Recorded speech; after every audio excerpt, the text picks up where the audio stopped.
उन्हाचा चटका वाढत चाललाय। गरमीसुद्धा भरपूर प्रमाणात जाणवायला लागलेली आहे।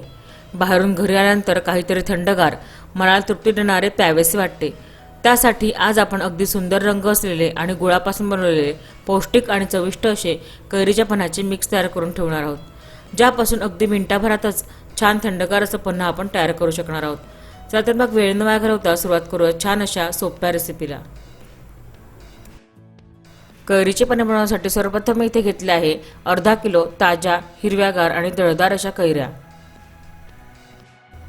आता या कैऱ्या आपल्याला 15 ते 20 मिनिटं पाण्यामध्ये भिजत घालून घ्यायच्या आहेत। असे केल्यामुळे काय होते, जेव्हा आपली कैरी खूप छान अशी ताजी असते तेव्हा तिच्या नाकाजवळ थोडासा चीक लागलेला असतो। तो चीक असा कडवटसर असतो आणि तो चीक आपल्या कैरीच्या पन्हाला लागू नये किंवा कैरीच्या पन्हा त्याच्यामुळे कडवट होऊ नये, त्यासाठी आपल्याला बोटांच्या सहाय्याने हा चीक थोडासा रगडून घ्यायचा आहे आणि ही कैरी 15 ते 20 मिनिटं पाण्यामध्ये भिजत घालून घ्यायची आहे। कैऱ्या आता आपण पाण्यातून काढून घेतलेल्या आहे, एका कपड्याने स्वच्छ पुसून देखील घेतलेले आहे। आता आपण त्याची नाकाकडची बाजू काढून घेणार आहोत। अशाच पद्धतीने आपल्याला संपूर्ण नाके काढून घ्यायची आहेत। त्यानंतर आपल्याला या ठिकाणी एक पिलर घ्यायची आहे आणि पिलरच्या सहाय्याने आपल्याला कैरीची साल काढून घ्यायची आहे। साल काढून घेतल्यामुळे काय होते की सालीमध्ये कधी कधी कडवटपणा असतो, तो आपल्या पन्ह्यामध्ये उतरण्याची शक्यता असते।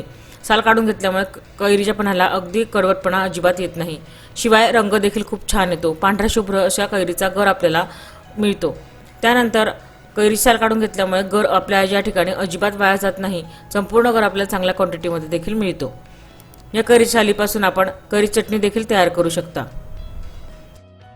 कैरी आता साल काढून रेडी झालेली आहे। आता आपण अशाच पद्धतीने इतर कैऱ्यांची देखील सालं काढून घेऊया। सगळ्या कैऱ्यांची सालं आपल्या ठिकाणी काढून झालेली आहे आणि त्या सगळ्या कैऱ्या आपण कुकरच्या सेपरेटरमध्ये ठेवून घेतलेल्या आहे। आपण घेतलेल्या कैऱ्या जर थोड्याशा नरम असतील, कडक नसतील तर आपण या ठिकाणी सालांसकट कैऱ्या देखील उकळू शकता। आता आपण यामध्ये अर्धा ग्लास पाणी टाकून घेणार आहोत। अगदी अर्धा ग्लास किंवा 1 वाटीभरच पाणी आपल्याला यामध्ये टाकून घ्यायचं आहे। त्यानंतर आपल्याला कैऱ्या कुकरमध्ये लावून त्यांच्या 3 शिट्ट्या करून घ्यायच्या आहे आणि स्लो गॅसवर याला 5 मिनिटं छानपैकी होऊ द्यायचं आहे। कुकर संपूर्णपणे थंड झाल्यानंतर आता मी भांडं कुकरच्या बाहेर काढून घेतलेलं आहे आणि आता आपण बघू शकता संपूर्णपणे कैऱ्या किती व्यवस्थितपणे शिजल्या आहे। गराचा रंग देखील बघा किती सुरेख आलेला आहे आणि व्यवस्थितपणे आपल्या कैऱ्या आता संपूर्णपणे शिजलेल्या आहे। आता चमच्याचा वापर करून आपण बाठीला लागलेला जो गर आहे, आठवड्याला लागलेला किंवा बाठीला लागलेला जो गर आहे, आपण तो काढून घेणार आहोत। हे बघा, या पद्धतीने संपूर्ण गर आपल्याला काढून घ्यायचा आहे। सेपरेट केलेला कैरीचा गर मी एका भांड्यामध्ये काढून घेतलेला आहे। आपण बघू शकता आपल्या कैरीच्या गराला किती सुरेख आणि सुंदर असा मस्त रंग आलेला आहे। त्यामध्ये आता मी 1 पावशेर म्हणजेच 250 ग्राम बारीक चिरलेला गूळ घालून घेणार आहे। गुळामुळे पौष्टिकता सुद्धा वाढते आणि रंग देखील खूप सुरेख येतो। त्यानंतर आपल्या पन्ह्याचा रंग छान येण्यासाठी आपण यामध्ये 8 ते 9 केसरच्या काड्या घालून घेणार आहोत। आपल्याकडे सुद्धा केसर असेल तर आपण याचा आवर्जून असा वापर करायचा आहे, त्यामुळे पन्ह्याला फ्लेवर आणि रंग दोघंही खूप छान येतात। त्यानंतर आपण यामध्ये घालणार आहे चवीप्रमाणे मीठ आणि सगळ्यात शेवटी आपण घालणार आहे 1 टीस्पून विलायची पावडर। विलायची पावडरमुळे आपल्या पन्ह्याला फ्लेवर खूप छान येतो। आता हे सगळं आपण चमच्या सहाय्याने एकजीव करून घेणार आहोत। या ठिकाणी मी एक टिप देऊ इच्छिते, आपल्या कैरीच्या आंबटपणानुसार आपण गुळाचे प्रमाण ठरवायचे आहे। आपली कैरी जर थोडीशी आंबट गोड असेल तर या ठिकाणी आपण गुळाचे प्रमाण थोडे कमी करायचे आहे। आपली कैरी जर जास्त आंबट असेल तर गुळाचे प्रमाण आपण थोडेसे अधिक सुद्धा करू शकता। आपल्याला जर संपूर्ण गुळ आपल्याला या ठिकाणी वापरायचा नसेल तर आपण या ठिकाणी अर्धी साखर आणि अर्धी गुळ सुद्धा वापरू शकतात, परंतु पौष्टिकता वाढवण्यासाठी आज मी इथे गुळाचाच वापर केलेला आहे। आता आपण हे सगळे केलेले मिक्स आपण मिक्सरच्या भांड्यामध्ये घालून घेणार आहोत आणि त्याची छानपैकी अशी पेस्ट तयार करून घेणार आहोत। आपण चमच्या सहाय्याने देखील एकत्र करू शकता, परंतु मिक्सरमध्ये फिरवल्यामुळे त्याचा रंग खूप छान येतो आणि मस्त सुरेख अशी आपल्या पन्हाची मिक्स तयार होते।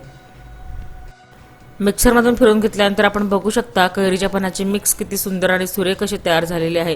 त्याची कन्सिस्टन्सी देखील बघा किती मस्त आलेली आहे, रंग देखील किती सुरेख आलेला आहे। तयार केलेले कैरीच्या पन्हाचे मिक्स अगदी महिनाभर सुद्धा फ्रीजमध्ये काचेच्या किंवा प्लास्टिकच्या बाटलीमध्ये तसेच टिकून राहते।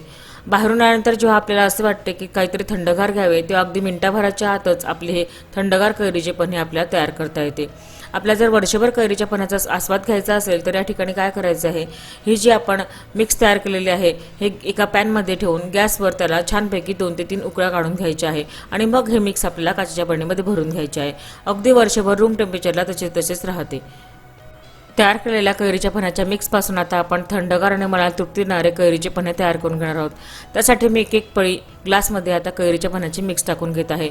आपण बघू शकता गुळ वापरून देखील आपल्या कैरीच्या पन्ह्याच्या मिक्सला किती सुरेख आणि मस्त असा रंग आलेला आहे। त्यामध्ये आता आपण 3 भाग पाणी टाकून घ्यायचे आहे। थंडगार असे माठातले पाणी मी या ठिकाणी वापरलेले आहे। छानपैकी चमच्या सहाय्याने आपण हे सगळे एकजीव करून घेणार आहोत। केसर आणि इलायचीचा वापर केल्यामुळे आपल्या कैरीच्या पन्ह्याला खूप छान अशी स्वादिष्ट अशी चव आलेली आहे। तुम्हाला आजची माझी रेसिपी कशी वाटली ते मला कमेंट करून नक्की कळवा। रेसिपी आवडली असेल तर रेसिपीला लाईक आणि शेअर जरूर करा। तसंच माझ्या चॅनल खमंग खानदेशाला नक्की सबस्क्राईब करा। बाजूची घंटी सुद्धा दाबा म्हणजे माझ्या सर्व रेसिपीज तुमच्याकडे सर्वप्रथम पोहोचतील। अशा छान छान आणि मस्त रेसिपी घेऊन पुन्हा भेटूया खमंग खानदेशच्या पुढील भागामध्ये। धन्यवाद।